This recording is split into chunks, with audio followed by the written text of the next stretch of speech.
શરૂઆત કરીએ તો વડોદરામાં પાણીને લઈને મહિલાઓમાં ભારે આક્રોશ જોવા મળી રહ્યો છે।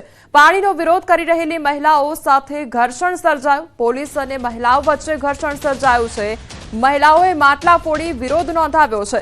મહિલાઓની પોલીસે અટકાયત કરી છે તો વડોદરાના સમા વિસ્તારમાં પાણીને લઈને ઘર્ષણના દ્રશ્યો જોવા મળ્યા છે। પીવાના પાણીની માંગ સાથે પગપાળા રેલી કરવાના હતા નાગરિકો તો પાણીની માંગ કરનાર 15 થી વધુ મહિલાઓની પોલીસ દ્વારા અટકાયત કરી લેવામાં આવી છે।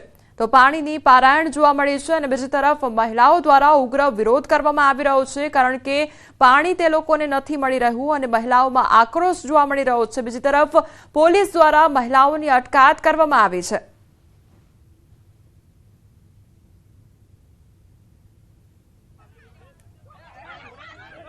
પાણીની સમસ્યા પીવાનું પાણી બિલકુલ આવતું નથી પબ્લિકને પીવાનું પણ નથી આવતું વાપરવાનું તો છોડો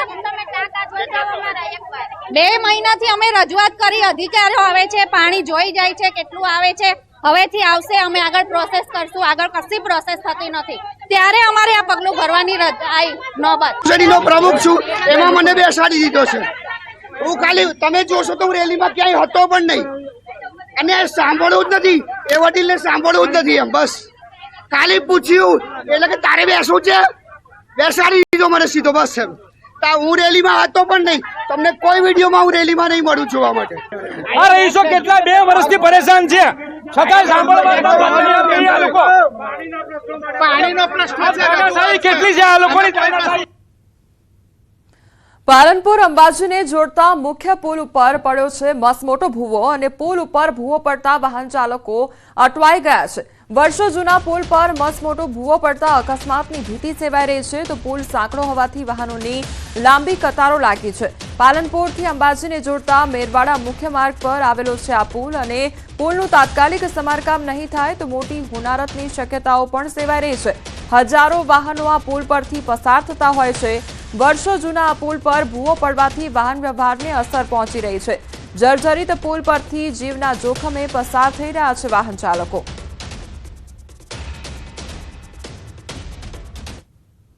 વડોદરામાં જોખમી વાહનનો વિડીયો વાયરલ થયો છે। ઇકો કાર પર સામાનનો ખડકલો કરવામાં આવ્યો છે અને ઓવરલોડ સામાન ભરેલી કારનો વિડીયો સામે આવ્યો છે।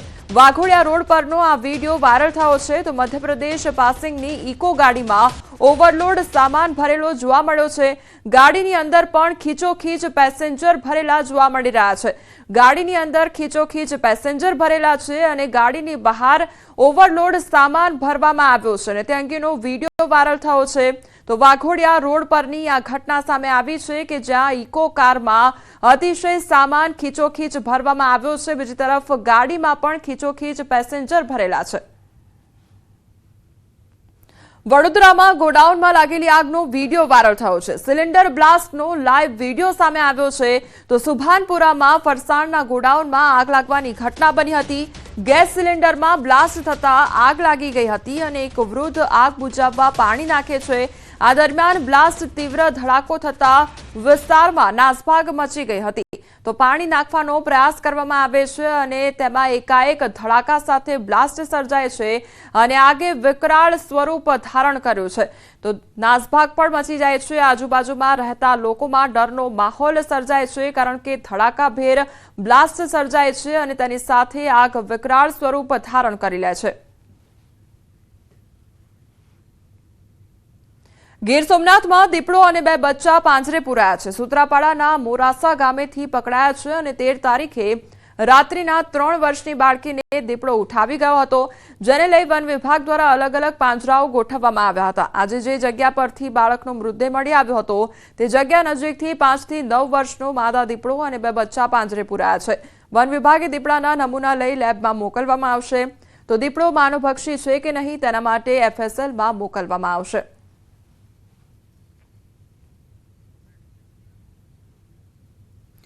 મેરઠથી એક ચોંકાવનારી ઘટના સામે આવી છે। અકબરપુર સદાત ગામમાં અમિત ઉર્ફે મિકી નામના યુવકનું સાપ કરડવાથી મોત નીપજ્યું છે। અમિતને સાપે 1 કે 2 વાર નહીં પણ 10 વાર કરડ્યો હતો। એટલું જ નહીં યુવકની લાશ પાસે સાપ આખી રાત બેસી રહ્યો તો સવારે પરિવારે લાશને હટાવી ત્યારે મૃતદેહ નીચેથી સાપ નીકળ્યો હતો। પરિવારે એક સપેરાને બોલાવી સાપ પકડી પાડ્યો હતો, જે બાદ અમિતને ડોક્ટર પાસે લઈ જવામાં આવ્યો, પરંતુ ત્યાં સુધીમાં અમિત મૃત્યુને ભેટી ચૂક્યો હતો। તેના શરીર પર સર્પદંશના 10 નિશાન મળી આવ્યા હતા। 3 બાળકોના પિતા અમિતનું મોત થતા પરિવારમાં આક્રંદ છવાયું હતું। સમગ્ર મામલે પોલીસે ઘટનાસ્થળે પહોંચી મૃતદેહને પોસ્ટમોર્ટમ અર્થે ખસેડી વધુ તપાસ હાથ ધરી છે।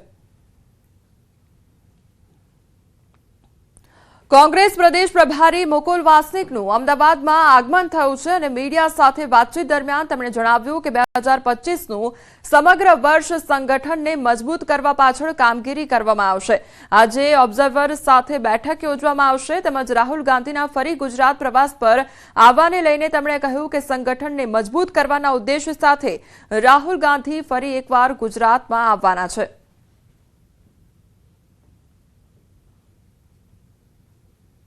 अपने संगठन को ज़मीनी स्तर पर मजबूत बनाने की दिशा में कामयाब हो सके। वे यहाँ पर आएंगे। अखिल भारतीय कांग्रेस कमेटी के ऑब्जर्वर्स की सूची, प्रदेश कांग्रेस कमेटी के ऑब्जर्वर्स की सूची हाल ही में घोषित करी है। उन तमाम साथियों के साथ भी बैठक होगी और किस तरह से उनसे उम्मीद की जाती है, कब वे जिलों में जाए, किस तरह से वहाँ पर चयन प्रक्रिया शुरू करें, ये पूरी चीजों पर वहाँ पर वार्तालाप होगा। બનાસકાંઠાના કોંગ્રેસ નેતા ઠાકરસિંહ રબારી જેલ હવાલે થયા છે તો રાજસ્થાનની સ્વરૂપગંજ જેલમાં ધકેલવામાં આવ્યા છે। ત્યારે એનડીપીએસના કેસમાં રાજસ્થાન પોલીસે ધરપકડ કરી હતી। ધરપકડ બાદ કોર્ટમાં રજૂ કરવામાં આવ્યા હતા। પોલીસે રિમાન્ડ ન માંગતા કોર્ટે સબ જેલમાં ધકેલ્યા છે તો રાજસ્થાનના પિંડવાડા નજીક અફીણ સાથે કાર ઝડપાઈ હતી। આરોપીઓ ઠાકરસિંહ રબારીને અફીણ આપવા જતા હતા અને ધરપકડ કરવામાં આવી છે।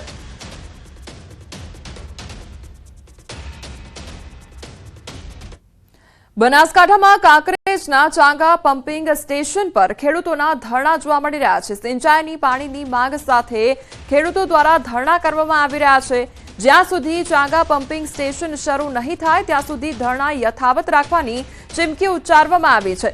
ખેડૂતો પહોંચ્યા ચાંગા પમ્પિંગ સ્ટેશન। 3 તાલુકાના ખેડૂતોનો પાક સુકાઈ રહ્યો છે। કઢી ખીચડી ખાઈને પણ અહીં બેસી રહીશું તેવું કહેવામાં આવી રહ્યું છે। અમે માત્ર પાણી જ માંગીએ છીએ, પાણી વગર ખેતરમાં જઈને શું કરીએ તે પ્રકારના સવાલો પણ ખેડૂતો દ્વારા કરવામાં આવ્યા છે।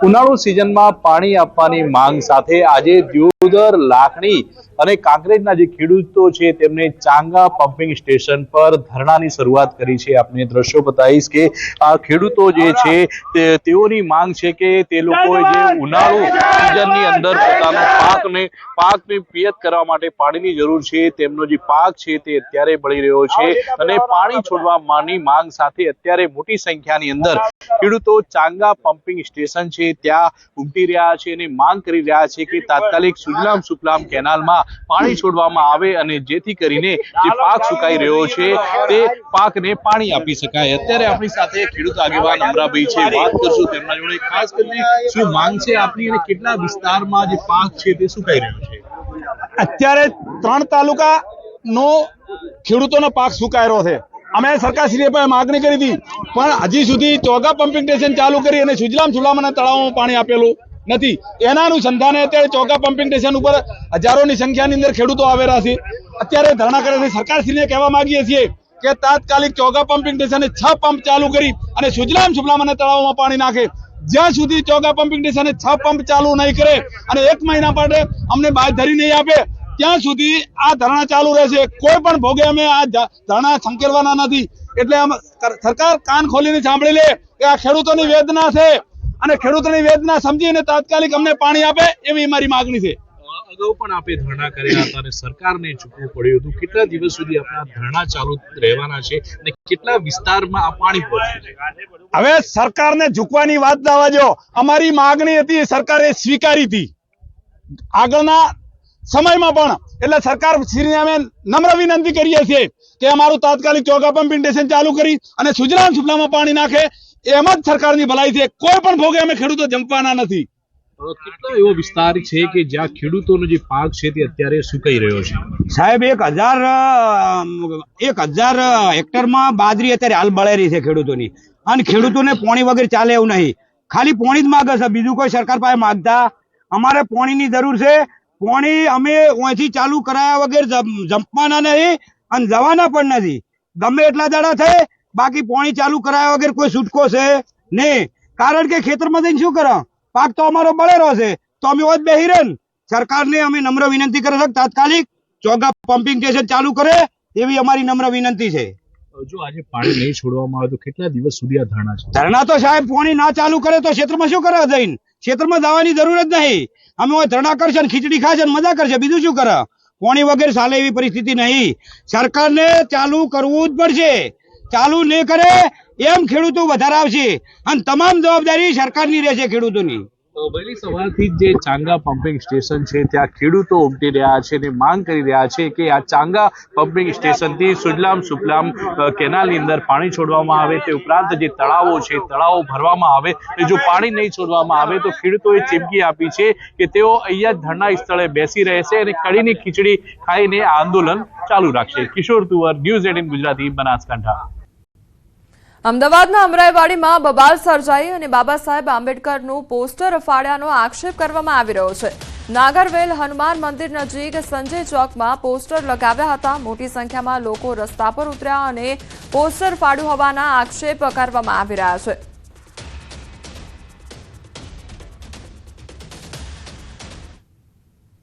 हमको ये इसका न्याय चाहिए आज के आज ही, अभी शाम तक. उसने 1 मिनट में ये काम किया तो तुम 10 घंटे में तो भी चाहिए. कम नहीं दे रहे, ज्यादा टाइम दे रहे. पता चला कि ये ब्लेड से काटा हुआ है. सुबह सुबह ही पता चला है. जब कोई बच्चा सुबह यहाँ इधर किसी ने चक्कर निकाला होगा तब उसने बताया. फिर हाँ, ब्लेड भी पड़ा है.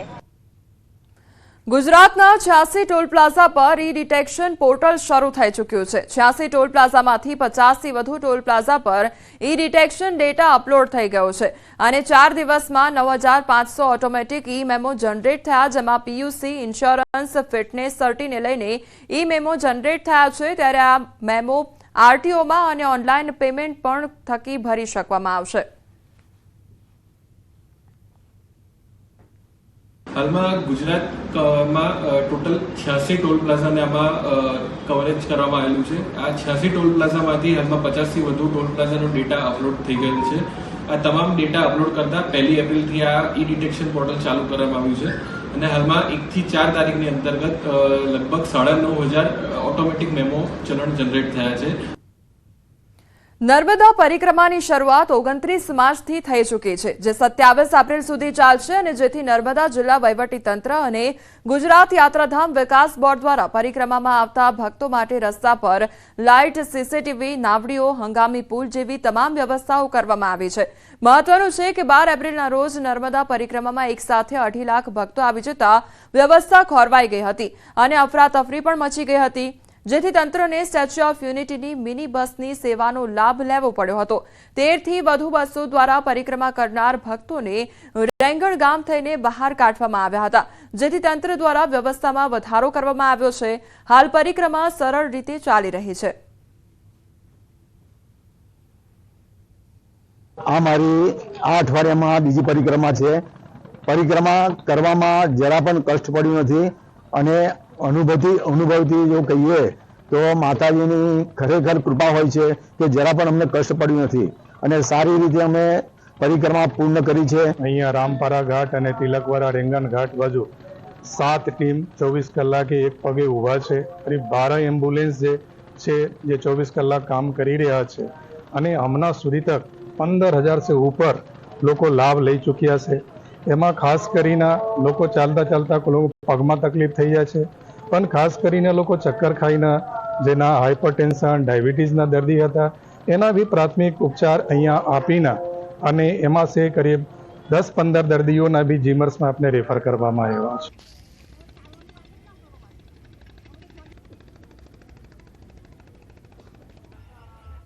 અમદાવાદમાં અસામાજિક તત્વોએ તલવારો સાથે સોસાયટીમાં હંગામો મચાવ્યો અને અમદાવાદની એક સોસાયટીમાં અસામાજિક તત્વો દ્વારા આતંક મચાવવામાં આવ્યો હોવાનો વિડીયો સોશિયલ મીડિયા પર વાયરલ થયો છે.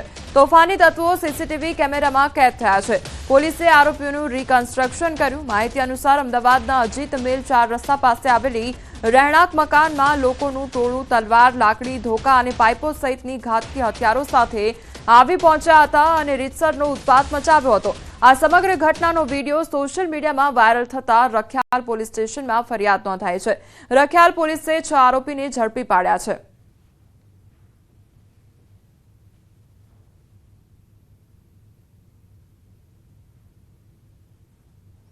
તો અમદાવાદ શહેરની આ ઘટના કે જ્યાં અસામાજિક તત્વો દ્વારા ઉત્પાત મચાવવામાં આવ્યો હતો. 6 જેટલા આરોપીઓની ધરપકડ પોલીસ દ્વારા કરવામાં આવી છે. એક તરફ હથિયાર સાથે આતંક મચાવ્યો તેના આ દ્રશ્યો છે. તલવાર, ધોકા, પાઇપ લઈને ત્યાં આગળ સ્થળ પર પહોંચી આવ્યા હતા અને ઉત્પાત મચાવવામાં આવ્યો હતો. બીજી તરફ એ દ્રશ્યો કે જ્યાં પોલીસ દ્વારા આ તમામ આરોપીઓની ધરપકડ કરવામાં આવી છે અને ઘટના સ્થળે પહોંચી રિકન્સ્ટ્રક્શન કરવામાં આવ્યું છે.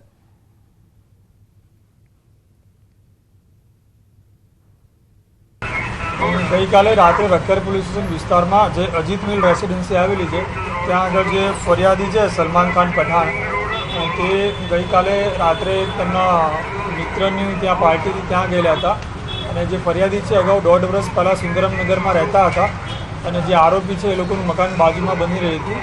એ દરમિયાન જે આરોપી અને ફરિયાદી વચ્ચે જે આરોપીનું મકાન બનતું હતું એ બાબતે લઈને ત્યાં અગાઉ 1 વર્ષ પહેલાં ઝઘડો થયેલો હતો, જેની અદાવત રાખીને ગઈકાલે જે ફકીમ સિદ્દીકી, અફવાન સિદ્દીકી અને તેના બીજા 10 ઓળખીતા માણસો દ્વારા જે ફરિયાદી છે ફરિયાદીને ત્યાં પાર્ટીમાંથી બહાર નીકળ્યા બાદ એના જોડે મારામારી કરવામાં આવેલી હતી.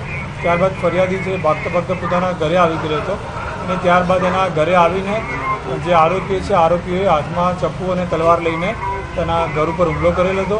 અજીત રેસિડેન્સીમાં જે ઘટના બની હતી, જે અસામાજિક તત્વો જે ખાસ કરીને અંગત અદાવતમાં જે લોકોએ જે હુમલો કર્યો હતો, 6 જેટલા આરોપીઓનું રિકન્સ્ટ્રક્શન જે છે તે પોલીસ ઘટના સ્થળનું રિકન્સ્ટ્રક્શન કરી ચૂકી છે અને હાલ જે આપ જોઈ શકો છો કે જે સુંદરમનગર વિસ્તારમાં કે જ્યાં પણ આ આરોપીઓની દહેશત છે અને ત્યાં પણ પોલીસ જે છે તેઓ આરોપીઓને સાથે રાખી અને આ ઘટનાનું રિકન્સ્ટ્રક્શન કરી રહી છે અને પોલીસ જે છે તે બતાવવાનો એ પ્રયાસ પોલીસનો છે કે કોઈ પણ કાયદાથી પર નથી. જે પ્રકારે આ આરોપીઓ જે છે તે તલવાર અને તીક્ષ્ણ હથિયાર વચ્ચે કાયદો હાથમાં લે છે, તો એ કાયદો જે છે તે જે લોકો કાયદામાં રહેશે તે ફાયદામાં રહેશે એવું આ જે છે આ ઘટના જે રિકન્સ્ટ્રક્શન જે ઘટનાનું કરવામાં આવી રહ્યું છે. આરોપીઓને જે રીતે ખુલ્લા પગે જે છે તે પોતાના જે વિસ્તારમાં રહે છે ને તે વિસ્તારમાં જ્યાં આરોપીઓની દહેશત છે, તલવાર સાથે જે આ આરોપીઓએ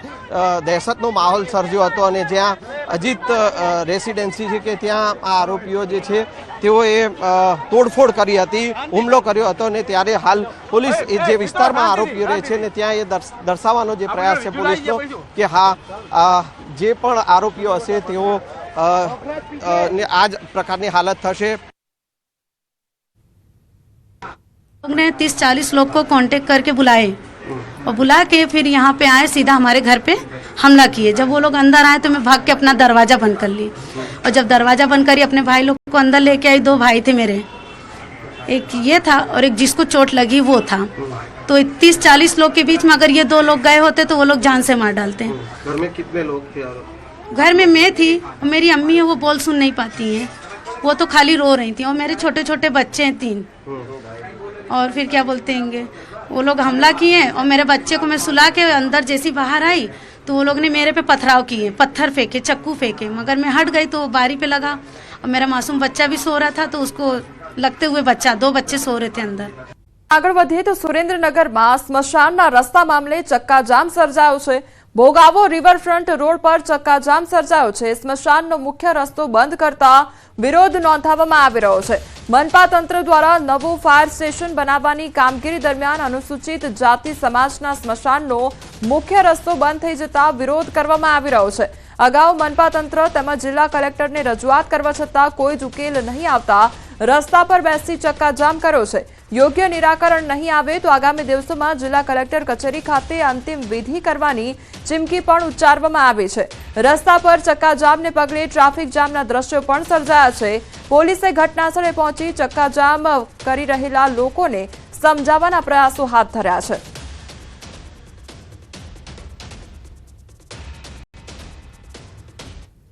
નંબર 2 નંબર 3 નંબર અમે ત્રણે અહીંયા દફન વિધિ કરવા આવીશું. 300 વર્ષ પુરાનું સ્મશાન છે. અત્યારે મ્યુનિસિપાલિટીની ફાયર બ્રિગેડની ઓફિસો ત્યાં બને છે. અમારો મેઇન ગેટ બંધ કરી નાખ્યો છે. બરોબર, તમારો ગેટ ખુલ્લો કરી દો. આમાં દફન વિધિ કરવા સૌ આઈને લઈને જવું હોય તો અમારે ક્યાં જવું? અમારે જગ્યા નથી. બરોબર, અત્યારે અમે રોડ ચક્કાજામ કરી નાખ્યા છે અને આનો અમારે કોઈ બીજો નિરાકરણ નહીં આવે, રસ્તો નહીં આવે તો અમે ઉગ્ર બીજું આંદોલન કરશું. ઊંઝા માર્કેટયાર્ડ હાલમાં મસાલા પાકોથી ઉભરાયું છે. ઊંઝા માર્કેટયાર્ડમાં હાલમાં જીરું, વરિયાળી તેમજ ઈસબગુલ સહિતની જણસીની 70,000 થી 80,000 બોરીની આવકો નોંધાઈ રહી છે, જેનાથી ઊંઝા માર્કેટયાર્ડ વિવિધ માલોથી ઉભરાયું છે અને જેમાં જીરાની 30,000, ઈસબગુલની 25,000 અને વરિયાળીનો 12,000 થી 15,000ની આવકો ઊંઝા માર્કેટયાર્ડમાં નોંધાઈ રહી છે. ઊંઝા માર્કેટયાર્ડમાં હાલમાં જીરાનો ભાવ પહેલા જે ભાવ ઘટીને 4,000 આસપાસ થયા હતા તેના 5,000 રૂપિયા આસપાસ ભાવ મળી રહ્યા છે. તો બીજી બાજુ વરિયાળીમાં જો વરિયાળી લીલી હોય તો સારા ભાવ મળી રહ્યા છે, જેમાં ઉચ્ચતમ 6,000 સુધીના ભાવ મળી રહ્યા છે, જ્યારે કલર વગરની વરિયાળીના ભાવ 2,000 આસપાસ બોલાઈ રહ્યા છે, જ્યારે ઈસબગુલના ભાવ 2,400 થી લઈ 2,800 સુધી ભાવ ચાલી રહ્યા છે. વેપારીઓ આ મામલે માની રહ્યા છે કે આગામી દિવસોમાં હજી જીરું, વરિયાળી, ઈસબગુલના ભાવ વધવાની શક્યતાઓ છે. ટોટલ આજની બધી જ જણસીઓના જોઈએ તો 70,000 થી 75,000ની આવક છે. એમાં જીરું 30,000 જેવી છે, ઈસબગુલના 25,000 જેવી આવક છે, વરિયાળી 12,000 થી 15,000ની આવક છે. જીરામાં ભાવ ઘટીને વચ્ચે 20 કિલોના 4,000 રૂપિયા થઈ ગયા હતા, તે અત્યારે વધીને 5,000 રૂપિયા આસપાસ ચાલે છે અને ખેડૂતોને અત્યારે સારા ભાવ મળી રહ્યા છે. વરિયાળીમાં નીચામાં નીચા 2,000, ઉપરમાં ખેડૂતોને સારા માલની કલાવારીઓ અબરોડ બાજુની હોય તો લગભગ 6,500 રૂપિયા સુધીનો વેપાર થઈ રહ્યા છે. રૂડાના સીઈઓ જીવી મિયાણીએ સોશિયલ મીડિયા પર ફરતા રૂડાના નકશાને લઈને નિવેદન આપ્યું છે. તેમણે જણાવ્યું છે કે રૂડાનો જે નકશો સોશિયલ મીડિયામાં ફરે છે તે નકલી છે. સરકારમાં પણ કોઈ આવી દરખાસ્ત કરવામાં આવી નથી. ગામડાઓને રૂડા મેં ભેળવવા માટેની કોઈ વાત નથી, તે પ્રકારની વાત કરવામાં આવી છે, જેથી લોકોને ભ્રમિત ન થવા જણાવ્યું છે. આવું કૃત્ય કરનાર સામે પોલીસ કાર્યવાહી પણ કરવામાં આવશે. લગભગ 11 અથવા 12 તારીખે વોટ્સએપની અંદર આ પ્રકારનો એક નકશો અમારા ધ્યાનમાં આવેલો હતો. આ પ્રકારની કોઈ પણ દરખાસ્ત સરકારશ્રીમાં રૂડા દ્વારા કરવામાં આવેલ નથી. એટલે આ સંપૂર્ણપણે ખોટો નકશો છે. તમામ ખેડૂતોને પણ નમ્ર વિનંતી છે કે આ પ્રકારની નકશા જો વોટ્સએપ મીડિયા અથવા સોશિયલ મીડિયાની અંદર ફરતા હોય તો એમને ઓથેન્ટિસિટી રાજકોટ શહેર વિકાસ સત્તામંડળ કચેરીએ ખરાઈ કર્યા બાદ જ એમને અમલમાં મૂકે એવી એક નમ્ર વિનંતી છે. ધરમપુર વન વિભાગે વધુ એક લાકડા ચોરની અટકાયત કરી છે. જંગલ વિસ્તારમાંથી ગેરકાયદેસર ખેરના લાકડાનો જથ્થો ભરેલ એક ગાડી વન વિભાગે ઝડપી પાડી છે. કુખ્યાત લાકડા ચોર શૈલેષ દેસાઈ ગેરકાયદેસર ખેરના લાકડાની ચોરી કરતો ઝડપાયો છે. વન વિભાગે ખેરના લાકડા અને ગાડી સહિતનો મુદ્દામાલ કબજે કર્યો છે. તો ધરમપુર પોલીસે શૈલેષ દેસાઈની અટકાયત કરી છે. સમગ્ર મામલે પોલીસે વધુ કાર્યવાહી હાથ ધરી છે.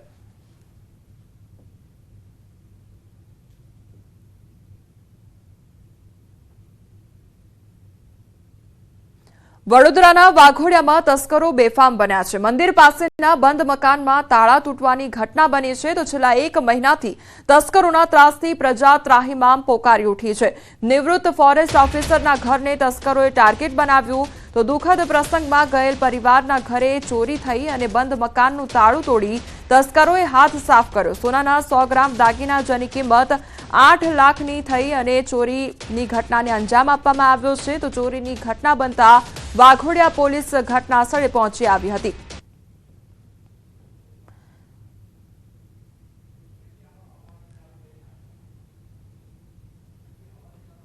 તો હાલ રાજ્યમાં કાળઝાળ ગરમી પડી રહી છે, ત્યારે 40 ડિગ્રીના ઉકળાટ વચ્ચે અંકલેશ્વરની ઔદ્યોગિક વસાહતમાં ધમધમતા બરફના ઉદ્યોગોમાં તેજી આવી છે.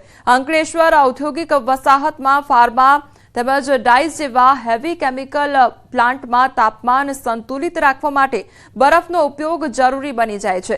ઊંચા તાપમાને આ કેમિકલ્સ જ્વલનશીલ બની શકે છે, તેથી સુરક્ષા હેતુથી બરફનો વ્યાપક ઉપયોગ થતો હોય છે.